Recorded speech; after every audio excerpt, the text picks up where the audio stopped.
반면교사란 말이 있습니다. 어떠한 뜻일까요? 본이 되지 않는 상대방의 말이나 행동이 오히려 자신의 인격을 수양하는 데 큰 도움을 주는 경우를 이르는 말이 반면교사다라고 말씀드릴 수가 있습니다. 성경에는 신앙과 삶에 있어서 반면교사로 보여주는 그러한 예가 있습니다. 가난 때문에, 질병 때문에, 건강 때문에, 또 환경 때문에 억지로 힘들게, 어렵게, 미약하게 시작했으나 창대하게 된 인물들이 있습니다. 다윗의 예가 그렇겠죠. 반대로 시작은 화려하고 요란하고 좋았는데 진행되면서 점차 나빠지다가 결국에는 패가 망신하는 인물들도 있습니다. 예로 사울은 하나님의 은혜로 이스라엘의 초대 왕이 되었습니다. 출발은 좋았습니다. 초대 왕으로 사울 자신도 겸손했으며 인내할 줄 알았고 무엇보다도 하나님을 신뢰했습니다. 그 결과 이스라엘 온 백성들이 사울을 왕으로 인정하고 따랐습니다. 그런 사울이 하나님을 떠나기 시작한 것은 왕이 된 후 그리 오랜 시간이 걸리지 않았습니다. 성도인 우리가 오늘날 이 사울을 반면교사로 삼아야 하는 이유가 무엇일까요? 우리 1절과 2절을 다 같이 읽어보겠습니다. 사울이 왕이 될 때 40세라 그가 이스라엘을 다스린 지 2년에 이스라엘 사람 3,000명을 택하여 그 중에서 2,000명은 자기와 함께 미마스와 베델산에 있게 하고 1,000명은 요나단과 함께 베냐민 기브아에 있게 하고 남은 백성은 각기 장막으로 보내니라. 아멘. 우리가 사울을 통하여 배울 수 있는 것은 첫째, 하나님께 묻지 않았다는 것입니다. 사울이 40세에 왕이 되어 나라를 다스린 지 2년이 되었습니다. 새 사람으로 기름 부음을 받고 아름다운 출발을 했지만 왕위에 오른 지 불과 2년 만에 하나님 앞에서 문제를 드러내기 시작했습니다. 결론부터 말씀드리자면 사울의 실패는 자신의 신분과 위치를 오해하고 분수를 망각했다는 것입니다.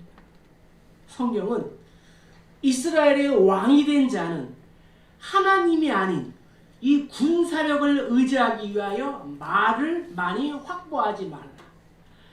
아내를 많이 두어서 마음이 미혹되게 하지 말라. 그리고 은금을 자기를 위해서 많이 쌓아두지 말라 했습니다. 그럼에도 왕이 된 사울은 자신의 의지로 군사를 3,000명 모집하여 2,000명은 자기 휘하에 두고 나머지 1,000명은 자신의 아들인 요나단 휘하에 배치하였습니다. 이스라엘은 오래전부터 블레셋과의 사이가 좋지 않았습니다. 이스라엘은 기회를 만들어 이 블레셋의 지배에서 완전히 벗어날 뿐만 아니라 저들의 세력을 약화시킬 계획을 세웠습니다. 당시 블레셋은 철기 문화가 매우 발달했습니다. 반면에 이 블레셋은 이스라엘이 철기를 쓰지 못하게 했습니다. 따라서 이스라엘이 철로 된 무기나 기구를 제조하기 위해서는 블레셋으로 가야만 했습니다. 지금으로 말하면 강대국의 횡포나 다름이 없는 것입니다. 그러니 이스라엘의 입장에서는 블레셋이 치사하기도 하고 때로는 두렵기도 한 것입니다. 그래서 사울은 군사를 모았습니다. 그런데 갑자기 군사를 모은다는 소문이 나면은 블레셋이 자신을 견제할 것이기 때문에 조심스럽게 조금씩 일을 진행했습니다. 세상적으로 본다면 사울은 훌륭했습니다. 그러나 구속사적인 시각으로 우리가 볼 때에 그는 불순종의 태도로 일관하고 있는 것입니다. 왜냐하면 하나님께 묻지 않았기 때문입니다. 지난번 암몬과의 전쟁은 어떠했습니까? 하나님께 순종한 결과 하루아침에 물과 기름, 이 모래 알갱이와 같았던 백성들이 이 12지파 33만 명이 모이지 않았습니까?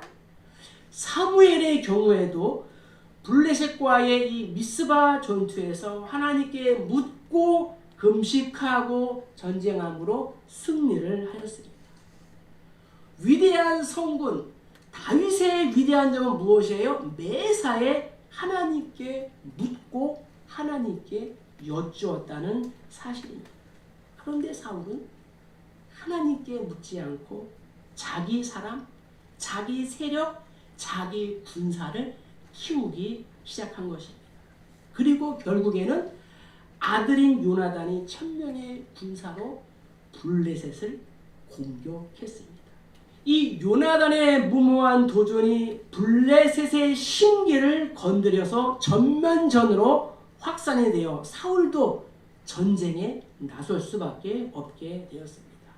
이스라엘이 블레셋을 치사하게 생각하고 무섭게 생각하고 때로는 두렵게 생각한 것처럼 블레셋 역시도 이 이스라엘을 눈의 가시로 생각했어요.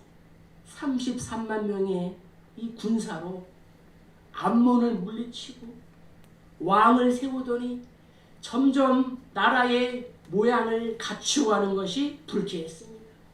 이스라엘이 세력을 확장하는 것처럼 보이자 위기감을 느꼈을지도 모르겠습니다. 그래서 언제 이 이스라엘을 공격하면 좋을까 생각하면서 명분을 기다리고 있었는데 울고 싶을 때 요나단이 마치 자신들의 뺨을 때려준 것입니다. 그래서 공격할 명분이 생겼습니다. 그리고 이 명분을 가지고 이스라엘로 쳐들어가서 벳아웬이라는 곳에 진을 쳤습니다. 그리고 블레셋 군대의 위력을 본 이스라엘은 기가 죽었어요. 그 이유가 5절에 이렇게 기록되어 있습니다.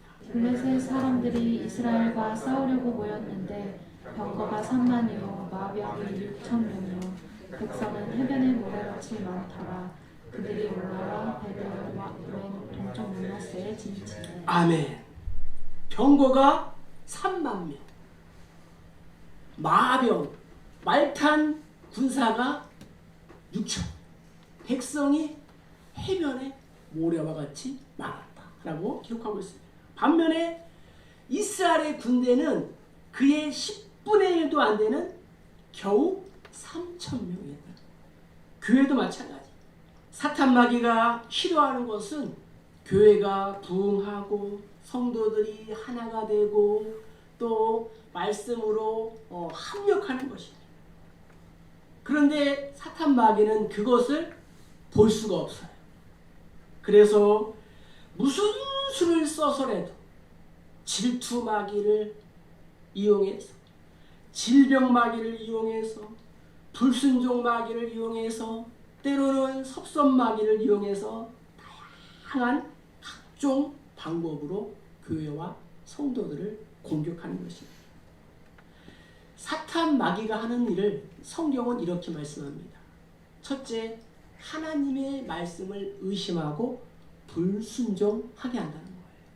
두 번째는 성도의 이 교제 속에 가라지를 섞어 놓는 거예요. 그래서 거짓말을 하게 하고 서로 헐뜯게 하고 부도덕한 일을 하게 한다는 거죠. 성도들과의 영적인 전쟁을 하고 성도들의 교제를 깨고 성도들의 사역을 방해한다는 거예요. 더 나아가서 성도들에게 박해를 가하고 성도들이 하나님이 아닌 이 세상을 더 사랑하게 만드는 그러한 역할을 하는 것이 사탄, 마귀가 하는 일이라는 거죠. 원인과 동기가 불순하면 결과가 아무리 좋아도 잘못이라는 겁니다. 우리가 성경을 읽기 위해서 양초를 훔쳐서야 되겠습니다. 성도는 결과는 하나님께 맡기고 원인과 과정에도 성실하고 충실해야 될 줄로 믿습니다. 우리가 하나님께 묻는다는 것은 이거예요.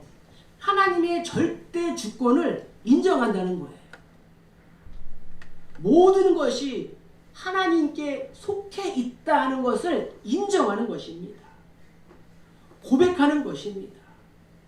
성경은 사울이 망한 이유를 분명하게 말씀하고 있습니다. 사울이 죽은 것은 여호와께 범죄하였기 때문이라. 그가 여호와의 말씀을 지키지 아니하고 또 친접한 자에게 가르치기를 청하고 여호와께 묻지 아니하였으므로 여호와께서 그를 죽이시고 그 나라를 이스라엘 아들 다윗에게 넘겨주셨더라. 아멘. 성경은 분명하게 말씀하고 있는 거예요. 여호와께 묻지 아니하였으므로. 교회 사역을 하면서 우리 권사님들이 또 우리 중직분들이 부족한 저에게 또 묻고 또 여쭙고, 목사님 이렇게 했으면 좋겠습니다, 오늘 이거 하겠습니다 라고 이렇게 여쭐 때 얼마나 감사한지 모르겠습니다. 이 아수르의 산헤립이라고 있어요. 굴욕적인 항복 문서를 이 히스기야가 받았습니다. 히스기야는 이 굴욕적인 항복 문서를 받고 하나님 이것을 어찌해야 할까요? 하며 하나님께 여쭈었다는 거예요. 또 매사를 하나님께 묻고 결정한 다윗처럼 2022년 하나님께 묻고 하나님의 사인을 기다리고 행동하는 우리 모두 다 되시기를 주의 이름으로 간절히 축복합니다. 하나님께 묻지 않은 두 번째 결과가 무엇일까요? 8절과 9절을 읽겠습니다. 사울은 사무엘이 정한 기한대로 이레 동안을 기다렸으나 사무엘이 길갈로 오지 아니하매 백성이 사울에게서 흩어지는지라. 사울이 이르되 번제와 화목제물을 이리로 가져오라 하여 번제를 드렸더니. 아멘. 월권 행위를 했다라고 성경은 기록하고 있습니다. 뉴턴의 운동 법칙 중에 관성의 법칙이라고 있습니다. 이것이 무엇이에요? 외부적인 어떠한 영향이 없는 한 하던 운동을 계속 하고자 하는 것을 우리가 관성의 법칙이다라고 말하는 거예요. 그런데 이 관성의 법칙이 사람에게도 있다는 거예요. 하나님을 의지하지 않고 하나님을 떠나기 시작한 사울은 시간이 흐를수록 점점 더 하나님을 멀리 하게 된다는 거죠. 진을 친 블레셋의 수가 해변의 모래처럼 많았기에 이스라엘 백성들은 숨을 장소를 찾아서 몸을 숨겨야만 했어요. 암몬과의 전쟁 때와는 달리 두려워하고 떨고 무서워서 숨었다는 거예요. 6절을 보세요. 이스라엘 사람들이 위급함을 보고 절박하여 굴과 수풀과 바위틈과 은밀한 곳과 웅덩이에 숨었다라고 성경은 말씀하고 있어요. 그리고 15절을 보면은 급기야는 전의를 다 잃고 겁을 먹은 도망병들이 생기기 시작해서 600명만 남았습니다. 이때 우리는 이 사건을 믿음으로, 말씀으로, 신앙으로 해석하는 것이 참으로 중요합니다.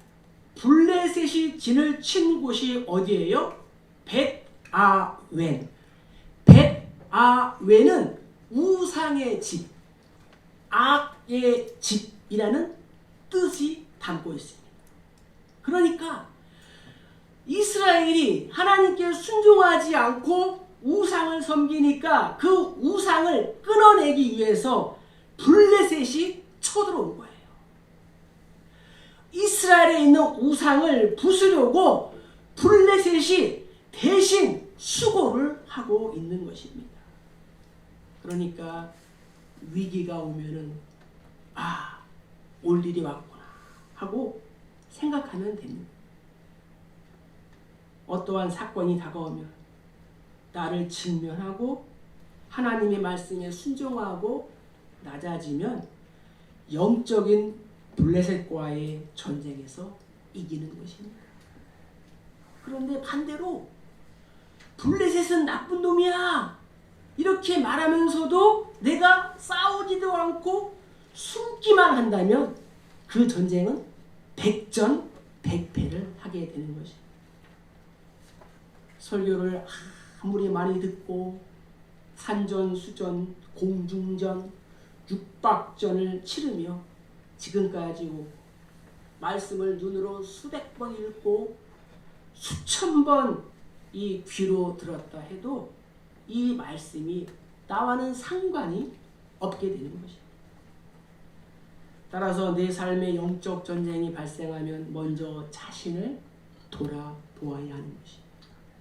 그리고 나를 다시 세우시고 일으키기 위하여 대신 수고하는 영적인 육적인 이 블레셋을 보내주신 하나님께 감사해야 되는 것입니다. 그러나 사울왕은 그렇게 하지 않았다는 거예요. 성급한 마음에 이 기다림에 지쳐서 결국에는 제사장직을 침범했어요. 월권을 하고 말았습니다. 성경은 이것이 어마어마한 범죄라고 말하고 있습니다. 백성을 위하여 왕이 예배를 드리는 것이 무슨 잘못일까요? 그런데 우리는 하나님의 구속사적인 그러한 상황에서 보면은 이 상황이 달라지는 거예요. 예배를 드리면 전쟁에서 이길 것 같아 자신이 제사장이 되어서 무섭게 예배에 집착을 했습니다. 사무엘은 일주일을 기다려도 오지 않습니다. 사무엘의 말이 곧 하나님의 말인데 순종하지 않고 예배를 무시했어요. 이 사실은 하나님의 말씀을 안 들었다는 것입니다. 사무엘의 말을 듣는 것이 곧 하나님의 말씀을 듣는 것인데 그것이 바로 예배인데 입으로만 거룩거룩을 부르짖고 외치는 형식적인 예배에 집착을 한 것입니다. 그래서 결국 9절에 사울이 이르되 번제와 화목제를 이리로 가져오라 해서 자신이 번제를 드리는 월권 행위를 했습니다. 사랑하는 성도 여러분, 예배는 제사장이 인도해야 합니다. 사울이 왕이어도 인도해서는 안 됩니다. 그러나 사울은 나는 왕이다. 내가 사무엘보다 더 높다. 내가 왕인데 못할 것이 무엇인가? 그러나 이것이 사울의 가장 큰 죄라는 사실이 성경 13절 보세요. 여기 나와요. 사무엘이 사울에게 이르되 왕이 어떻게 행했다고요? 망령되이 행하였다. 하나님이 기뻐하시는 제사는 무엇일까요? 하나님은 영이시니 예배하는 자가 영과 진리로 예배할지니라. 그러므로 형제들아, 내가 하나님의 모든 자비하심으로 너희를 권하노니 너희 몸을 하나님이 기뻐하시는 거룩한 산 제물로 드려라. 이는 너희가 드릴 영적 예배니라. 더 나아가서 히브리 기자는 이렇게 고백합니다. 예수로 말미암아 우리는 이 예수로 말미암아 항상 찬송의 제사를 하나님께 드리자. 이는 그 이름을 증언하는 입술의 열매니라. 오직 선을 행함과 서로 나누어 주기를 잊지 말라. 하나님은 이 같은 제사를 기뻐하시느니라.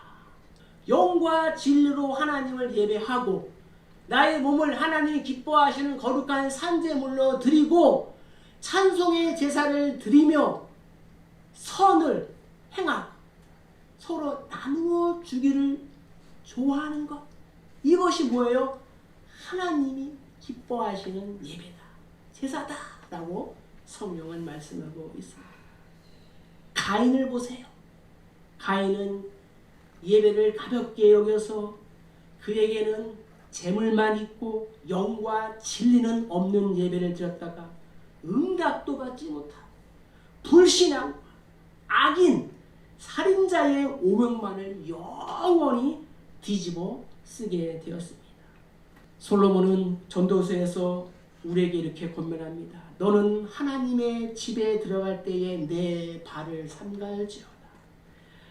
가까이 하여 말씀을 듣는 것이 우매한 자들이 재물 드리는 것보다 나으니 그들은 악을 행하면서도 깨닫지 못한다 라고 말씀하고 있습니다. 그래서 우리가, 저와 여러분이 사역자이기 전에, 봉사하기 전에 먼저 하나님이 기뻐하시는 예배자가 되어야 할 줄로 믿습니다. 나는 하나님의 약속을 기억하고 있으니 성급한 마음에 이 월권을 행사하고 있지는 않습니다. 나의 계획을 두고 하나님이 기다려라 하실 때에 기다려라 하는 그 의미에 대하여 우리는 알고 있습니다. 이제 교회가 코로나19를 핑계 삼아서 모이는 것을 회피하고 멀리 해서는 안 됩니다. 그래서 3년 차를 시작하면서 우선 여자 성도님들 위주로 가정교회를 편성한 것입니다. 그리고 이 가장님을 또 목회의 동역자로 삼고 하나님의 귀한 사역을 시작하는 것입니다. 그리고 곧 또 남성 가정교회도 시작하게 될 줄로 믿습니다. 시작은 미약하지만 하나님이 하시면 되는 줄로 믿습니다. 내년에는 이 세 가정교회가 분가해서 6가정교회가 되고 또 10가정교회가 되도록 우리가 주일에 순종하고 같은 마음으로 합력해 주시기를 간절히 축복합니다. 그런 의미에서 우리 가장님들에게 격려의 박수 한번 쳐드립시다. 세 번째 우리 11절과 12절을 한번 읽겠습니다. 사무엘이 내가 왕이 행하신 것이 무엇이냐니 사울이 이르되 백성을 내게서 흩어지고 당신은 정한 나라에 안에 오지 아니하고 블레셋 사람을 믹마스에 모았음을 내가 보았으므로 이에 내가 이르기를 블레셋 사람들을 나를 치러 길갈로 내려오렸거늘 내가 여호와께 은혜를 간구하지 못하였다 하고 부득이하여 번제를 드리나이다 하니라. 아멘. 월권을 하게 되면 뒤따르는 것이 변명이다. 성경에 말씀하고 있는 거예요. 우리는 사울과 같은 리더십이 될 수가 있어요. 내가 나라를 위해서 백성을 위해서 했는데 사울이 그러는 거예요. 내가 잘못한 것이 무엇이냐? 나도 나라를 사랑한다. 나도 백성을 사랑한다. 공동체를 사랑한다.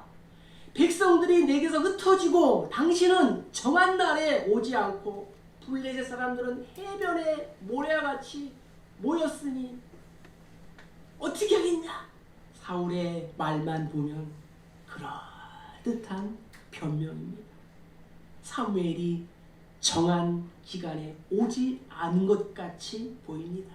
그러나 성경을 보시면 사울이 제사를 드린 직후에 온 것으로 보아 정한 기간에 온 것이 분명합니다. 우리의 인생에서 정말 중요한 것은 타이밍인 것 같습니다. 30분, 아니 10분만, 아니 1분만 참아도 되는데, 참으면 되는데 못 참고 죽음에 이르는 실수를 합니다. 우리들도 그럴 때가 있지 않습니까? 조금만 참을 걸, 조금만 더 생각할 걸, 그때 내가 철없이 왜 그렇게 말하고 행동했을까? 우리는 화가 날 때 결정하면 백발백중 실패하는 것이 삶의 경륜이 아무리 많아도 실패해요. 그래서 하나님의 말씀을 들으면 순종하고 적용을 즉시 해야 되는 거예요. 일주일 아니 하루만 지나도 적용하지 않으면 나는 사탄의 먹이, 사탄의 밥이 되는 거예요.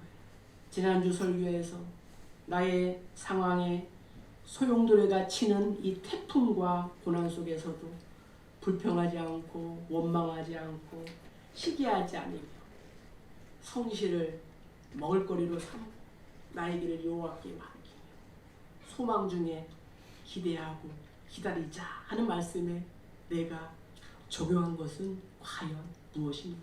그래서 가정교회 소그룹을 하면서 서로가 서로의 신앙의 상태를 점검해주고 체크해줄 필요가 있는 것입니다. 사울은 하나님으로부터 기름 부음을 받은 사람으로서 어떠한 환경에서 회피하고 변명을 하고 핑계를 대서는 안 된다는 거예요. 마지막 몇 분을 기다리지 못했어요.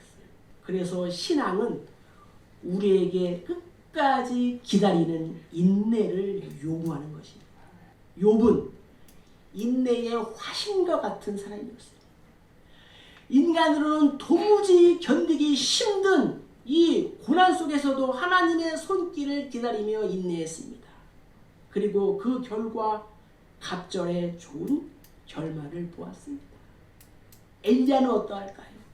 엘리야는 우리와 성정이 같은 사람이로되 그가 간절히 기도한즉 비가 오지 않고 또 간절히 기도한즉 비가 내렸지만 그것은 한 번의 기도로 이루어진 것이 아니었어요.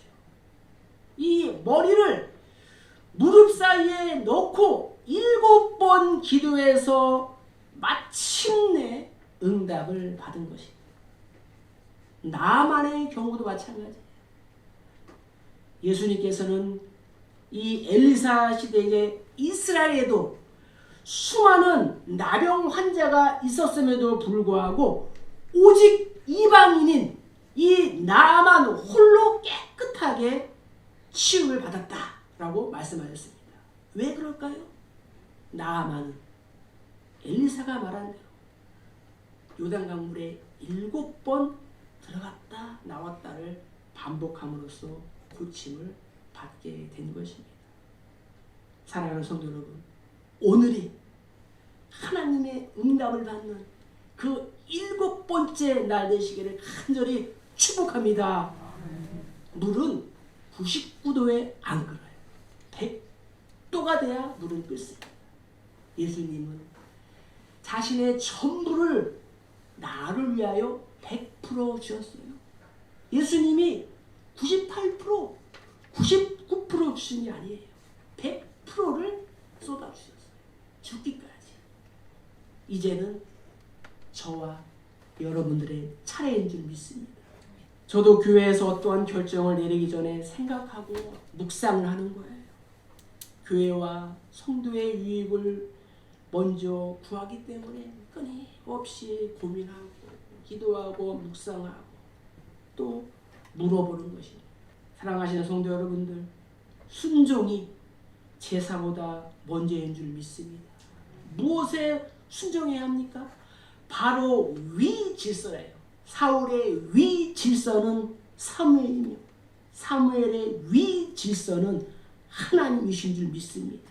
이 하나님은 결코 늦게 오시는 법도 없고 일찍 오시는 법도 없이 정확한 때에 오십니다.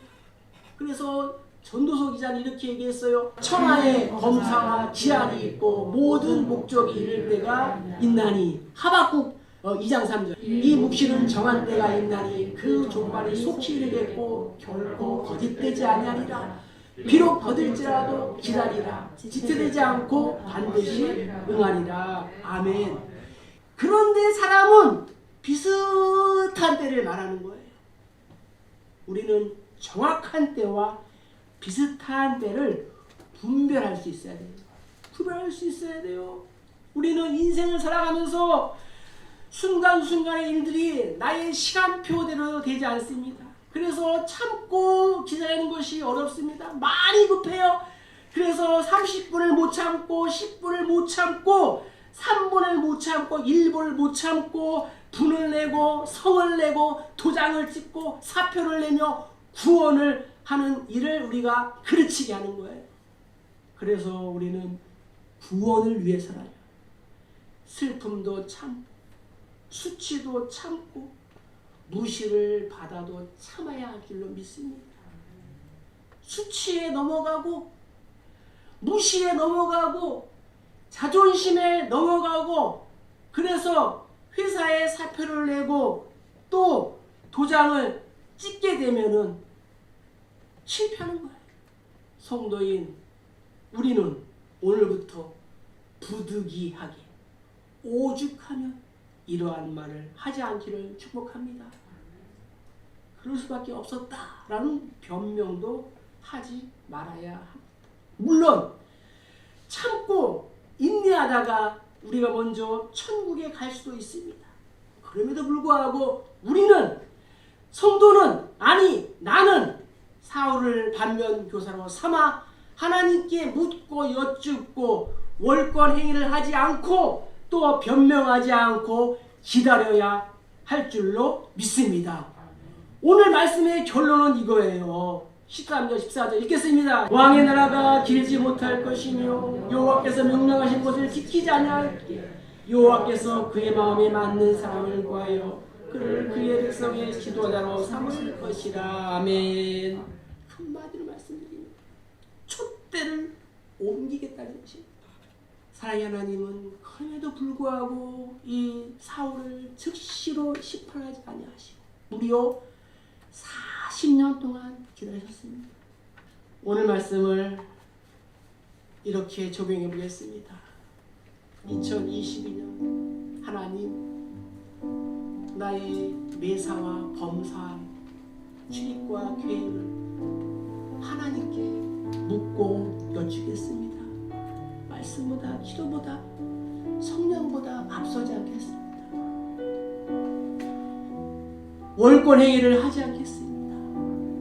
교회에 세우신 영적 질서에 순종하겠습니다. 그리고 부득이 오죽하면 이러한 변명을 하지 않겠습니다.